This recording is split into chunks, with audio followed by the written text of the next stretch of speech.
"Excuse me, ma'am. Are you really married?" The question caught Rachel off guard. "What do you mean?" she replied, puzzled. "I had hired a private investigator for a certain investigation," the person continued, their voice solemn. "From the report of that investigator, I heard an unexpected fact that left me unable to hide my shock. If my husband has been exploiting my frequent night shifts to have a sweet affair, I will never forgive him." Rachel, a nurse at a general hospital and a newlywed celebrating her first Christmas since marriage, reflected on her relationship with Daniel. They had met at a social gathering, bonded over their shared last name, and married after 4 years of dating. Daniel, 5 years her senior and a gentleman, worked as an area manager at a retail store, often traveling for business. With no children yet, Rachel took night shifts to earn extra income, enjoying more days off as a result. Their marriage, although relatively new, had been filled with trips and dates until Daniel's unexpected presence at home after one of Rachel's night shifts raised questions. "I'm home, huh? Daniel, you're not off today, are you?" Rachel asked as she walked through the door. Daniel, visibly uneasy, hesitated before responding. "Well, you see, I have a sudden business trip starting tomorrow. They gave me the day off today." Rachel felt a pang of disappointment at the news of Daniel's upcoming week-long trip. She had been looking forward to their rare consecutive holiday, hoping for a slow evening together. "If it's for work," she sighed, trying to mask her disappointment. With no other option, I shifted gears and decided to drive Daniel to the airport. The drive took about 2 hours, and his flight to the head office in New York was another 2 hours. After bidding Daniel farewell at the airport, a place I rarely visited, I took a leisurely stroll and had lunch at a nearby famous cafe before returning home. Exhausted, I collapsed on the sofa and noticed an unfamiliar envelope under the TV stand. It must have been something Daniel, who was supposed to be on a business trip, had left behind. Feeling a twinge of guilt, I opened the envelope and found an album filled with pictures of Daniel, an unknown woman, and a little girl, possibly around 5 years old, in front of a kindergarten classroom dressed in a school uniform. What on earth is this? My mind raced. Could Daniel be having an affair? And with a single mother? Unforgivable infidelity. The word echoed in my mind, prompting me to dial Daniel's office. I feigned casual conversation, subtly asking about his supposed trip. To my shock, they informed me that Daniel was on bereavement leave. Moreover, there were rarely any business trips from their branch to the head office. Confusion set in. Daniel had claimed he was away on business, but he was actually on bereavement leave. I hadn't heard anything about it. He had been lying to get time off work just to meet with the woman and child in those photos. That was the only conclusion I could draw. Determined, I began searching for a detective agency. After settling on one, I planned to visit the next day. Yet throughout it all, I couldn't shake the realization that Daniel had been deceiving me for the entire 4 years we'd been together, fabricating these supposed business trips. A profound emptiness washed over me. Perhaps from exhaustion, I eventually drifted off to sleep. When I woke, it was already 6 a.m. the next day. With an appointment set for 10 a.m. at the detective agency, I carefully packed the envelope I found into a larger bag to ensure it wouldn't crease. As the appointed time approached, I walked through the gates of the detective agency for the first time in my life. The words I had rehearsed flew out of my head the moment I opened the office door. Inside, I found a young detective, barely in his mid-20s, dressed casually like a college student. Seeing my surprise, he greeted me with a casual smile. "You think I'm an immature-looking detective, don't you?" he said, lightening the mood. "Oh no, I'm sorry," I replied quickly. This is my first time in a place like this. I'm a bit nervous."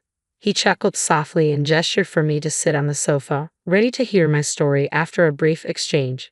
I placed the album, which had ignited my suspicions of Daniel's infidelity, on the table. True to his profession, the detective swiftly began gathering necessary evidence, making coffee with practiced ease. He carefully examined a copy of the photograph showing Daniel, the woman, and the little girl in front of the school. "This is likely a significant clue," he remarked, pointing out the clearly visible name of the school. Without delay, he searched for the preschool online and placed a call from another room. I couldn't see how he obtained the information, but soon he returned with news. The little girl in the photo was indeed enrolled at that preschool, currently on a leave of absence. Located in New York, the investigation would be costly, but I was determined. Despite being a nurse, I had been investing in stocks and forex since adulthood, achieving reasonable returns. Now, I resolved to use these funds for the investigation. The detective estimated the trip's duration uncertain, depending on how quickly we could gather evidence. Yet beyond financial concerns, what drove me was the deep humiliation of being deceived by my husband. I was determined to gather proof at any cost. The detective speculated that once Daniel returned home, the little girl might also resume attending preschool. The next day, I went to work as usual, hiding my turmoil beneath a facade of normalcy. I carefully replaced the envelope and its contents exactly where I had found them. Soon after, I received a message from Daniel, who was supposed to be away for a week, informing me, "Sorry, my business trip is extended by 3 more days. I'll be back on Sunday." Following our plan, I contacted the detective on the day Daniel was scheduled to return home. The detective, eager to begin, flew to New York the next day to initiate the investigation. That evening, I received a surprising call from him, revealing an unexpected development. "During the preliminary investigation, we've uncovered something unexpected," the detective started. "What do you mean?" I asked, bewildered. "I'll be back tomorrow. Can we meet soon?" I responded, urgency in my voice. I visited the detective's office promptly after finishing my night shift the next day, consumed by thoughts of Daniel's possible infidelity. Was he cheating after all? I asked the detective as soon as I arrived. The detective hesitated before responding, his expression grave. "No, I think the situation might be even more serious." His words made me swallow hard. "What do you mean?" "Firstly, it appears true that your husband took bereavement leave from his company. But Mrs., are you sure you're really married to Daniel?" he asked, his tone cautious. "What are you implying?" "We officially registered our marriage 6 months ago," I protested. "In fact," the detective continued, "I followed Daniel and your daughter back from her kindergarten in New York and found their home. According to locals, Daniel has been living alone there for the past 4 years, only returning to New York a few times a year." The revelation hit me like a thunderbolt, leaving me speechless and struggling to comprehend what I had just heard. "I heard he stayed for about a week for his father-in-law's funeral in New York." "No way," I stammered, unable to find words. "Since you and Daniel originally had the same last name, it's hard to say anything definitive at this stage. But I would suggest checking at the city hall," the detective advised after I expressed my gratitude.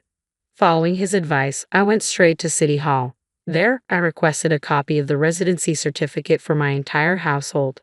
What I saw in the document stunned me. Only my name was listed. "No way, there must be some mistake," I exclaimed, feeling a surge of confusion.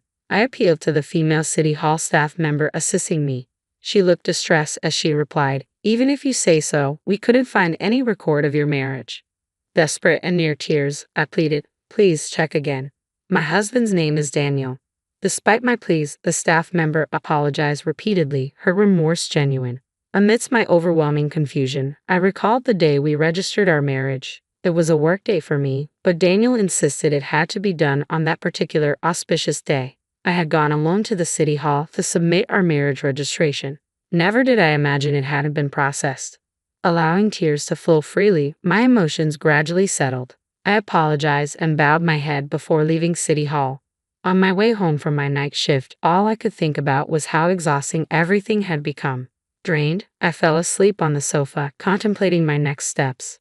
When I woke up, Daniel was in the midst of preparing dinner. Seeing him like that reminded me of the woman and the girl in the photo. I was furious about being deceived, but I knew losing my composure now would hinder any action I could take. So I managed to suppress my emotions. From that day on, I put on a smile in front of Daniel. About a week after my visit to City Hall, I began considering how I could learn more about his real life and his wife. Daniel, often forgetful, had left his smartphone at home that day. Since I happened to be off, I thought about delivering it to him but decided to check his phone first. Normally, snooping on someone else's phone isn't appropriate, but given my mental state, I felt I had no other choice. Daniel sometimes voiced his passcode aloud while unlocking his phone, so it was easy to access. Among his contacts, I found a woman labeled with a girl's picture, the same one he always talked about as an icon. Without hesitation, I called her. After 3 rings, a calm and elegant voice answered, Hello, who is this? Are you Mrs. Daniel Smith? I asked directly. The woman sounded puzzled but replied, Yes, I am. But who are you? I'm someone Daniel met during his work travels, I explained carefully. It's hard for me to say this, but we are living together now. So there really is a woman he's been visiting. I see, she responded calmly. I was planning to visit my husband who lives there during the end-of-year holidays. Can we talk then? I hadn't expected this turn of events but gladly accepted her generous offer. Around the same time, Daniel mentioned, Sorry, but there's a reunion in my hometown this New Year's, so I'm going back home. I had been eagerly waiting for these words from Daniel. When he finally proposed the meeting, I immediately agreed. According to what his wife told me, Daniel's hometown was in the next town over. I had believed both his parents were deceased and that he had no relatives, but it turned out they were alive and well, residing nearby. With only a month left until the end of the year, I sought out a lawyer specializing in relationships, determined to thoroughly confront and punish Daniel. Until the day of our showdown, I continued to act normally around Daniel, though emotionally it was unbearable. Finally, 1 month later, the day arrived. I told Daniel I had a night shift starting on the 30th and left the house with a smile, wishing him a happy new year. I managed to arrange for vacation days from December 30th to January 2nd under the guise of work obligations.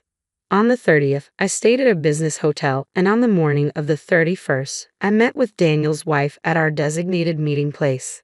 There I saw an elegant woman, just as she appeared in the photos, Mary. She had married Daniel 6 years ago, and they had a 5-year-old daughter. After a brief introduction, Mary and I began to execute our plan. Mary had flown in from New York with her parents and daughter. After leaving her daughter with her mother and father in their hotel room, we headed to Daniel's family home. Mary had already spoken to Daniel's parents beforehand, so I was surprised when they greeted me with deep bows upon seeing me. As planned, on the evening of the 31st, Daniel opened the door to his parents' living room. I'm home, he announced. Welcome back. The woman who greeted him with a smile was not his mother, nor was it Mary. It was me. Daniel paled. Why are you here? He stammered. I faced Daniel calmly with a smile. What's this? Weren't you married to me? Daniel was stunned into silence. Before he could respond, Mary spoke up quietly. What's the meaning of this, Daniel? We just had a baby and needed help from our parents. I asked you to work away from home, but behind our backs, you've been leading a double life and having an affair. Mary's words hung in the air, delivered with such certainty that for a moment, I felt a chill run down my spine. I'm just glad we're on the same side now. I began, directing my anger at Daniel. Every time you said you were going on a business trip, you were actually meeting with your family. You were married. Why did you approach me? Did you think you could deceive me? This is marriage fraud, you scum. When I asked your company about your business trips, they said you hardly ever go on them. What were you thinking? You have such a beautiful wife and an adorable daughter at home. I was such a fool to believe your lies. Confronted by both of us, Daniel's smirk suddenly broke into laughter. I wonder how I was found out, he mocked. Living a double life was fun, especially with Rachel working nights. It was easy to deceive you because we have the same last name, and you were mostly working nights. Upon hearing these callous words, Daniel's mother, who couldn't believe her son's deceit, gave him a punch in the face. I looked at Daniel sternly and continued, Besides me, you had 3 other lovers, didn't you? I thrust the incriminating photos at him. Startled, Daniel sputtered, What is this? Are you stalking me? I'll sue you. These are all pieces of evidence gathered by a private investigator I hired because I suspected you were having an affair, I retorted firmly. We're going to make you pay damages to both Mary and me. As I spoke with resolve, Daniel collapsed to the floor, begging for mercy. I'm sorry, just spare me the damages. I'll continue my relationship with both of you, just spare me the damages. I was speechless with disbelief. It seemed he was broke from spending too much on his other lovers. I didn't care anymore. Leaving Daniel's childhood home, I told him, I don't even want to speak to you anymore. Let's handle the rest through our lawyers. Afterwards, I worked with my lawyer to file a claim for compensation on grounds of bigamy. I was grateful when the money was successfully recovered. Feeling guilty towards Mary, I offered her some of the compensation, but she refused. In fact, she thanked me for the evidence I provided, and we became friends. According to Mary, she collected compensation from Daniel's other girlfriend and ended her relationship with him. She made sure to secure her fair share of alimony and child support. It turned out one of his mistresses was a colleague, and Daniel was demoted at work, sent to a subsidiary company. At the new company, he was reportedly bossed around by a younger employee and cried every day. He couldn't quit his job because he needed the money to pay off the compensation. Meanwhile, I moved out of the house I had shared with Daniel, renting a place that suited me perfectly for living alone. I embrace a carefree life, visiting New York a few times a year and maintaining a friendship with Mary and her daughter.